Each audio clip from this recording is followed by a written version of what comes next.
When I went into my first combat, I was a platoon leader. I was 21-year-old, or almost 21-year-old, second lieutenant. I was a 21-year-old second lieutenant. When I went to Vietnam, I was 18 years old.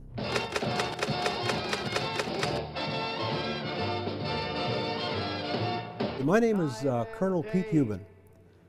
I entered the service as a private in 1951. So lo and behold, Uncle Sam says, "We want you," and I was drafted. I went to Officers Candidate School after I finished basic training, and then to that wonderful land called Korea. I'm Jesse G. Ugalde.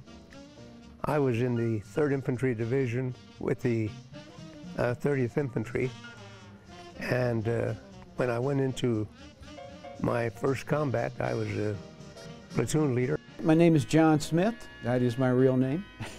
And I was in the Vietnam War as a combat medic in the 1st Air Cavalry Division in Vietnam from the years 1968 and 69.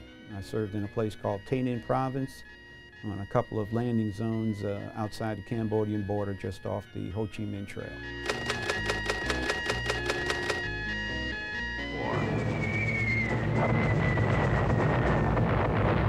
Things aren't what you expect, and there are a lot of little surprises, and some of them are good and some of them are bad.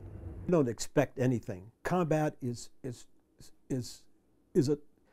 not a total surprise. You know that something is going to happen. You don't know specifically whether it's a machine gun bullet coming at you, whether it's a bunker caving in on you, whether it's you bayoneting somebody or you involved in some type of fracas. You don't know exactly what it is, but you know it's going to be something bad. I thought combat was going to be very much like growing up in New York City. I thought combat was like street fights and gang fights that I was involved in growing up in New York. However, I quickly recognized that it was much more intense.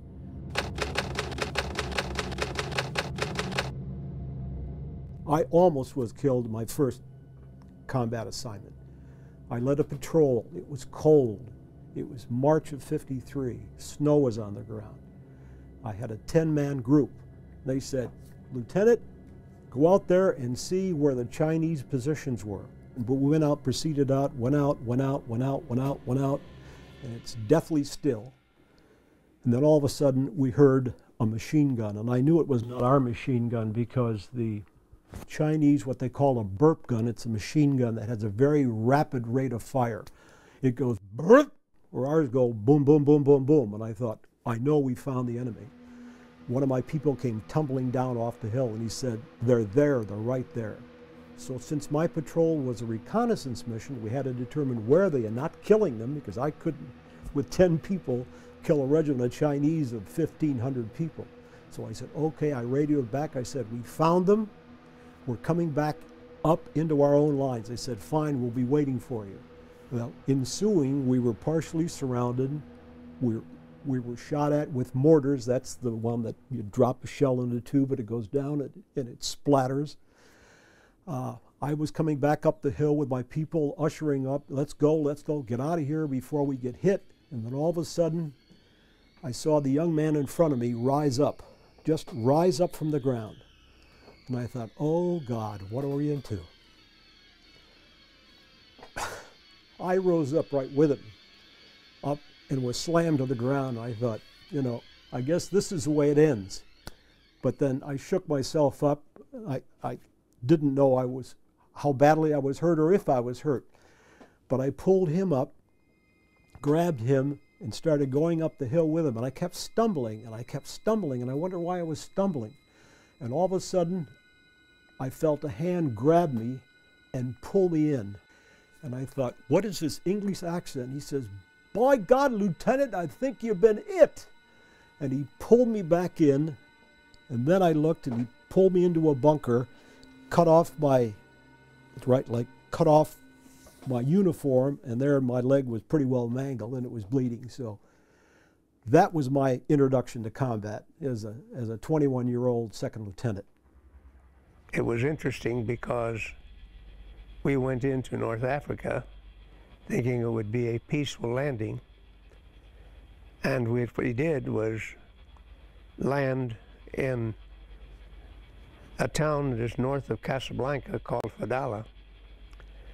And we were supposed to take, of all things, the first thing we were supposed to capture was a French fort. So the first people that I went into combat against in World War II were the French.